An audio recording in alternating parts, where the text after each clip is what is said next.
100 మందిలో ఒకరిగా భోజనం చేయడానికి వచ్చిన వెంకటేశ్వర స్వామి ఆకు కింద బంగారు నాణాన్ని ఉంచేవారని మీకు తెలుసా?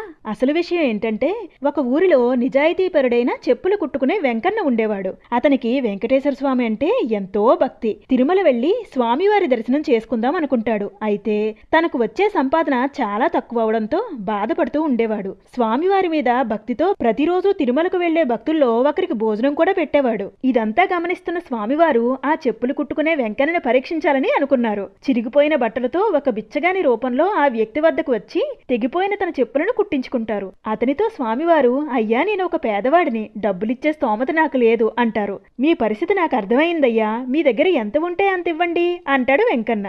అప్పుడు స్వామివారు ఒక పావలా ఇచ్చి వెళ్తుండగా, అయ్యా, నేను ప్రతిరోజు ఒకరికి భోజనం పెడతాను, మీరు వస్తే మీకు భోజనం పెట్టిస్తాను అంటాడు. అలా స్వామివారు భోజనం చేసిన తరువాత ఆకు కింద ఒక బంగారు నాణాన్ని ఉంచి స్వామి అంతర్ధానం అయిపోతారు.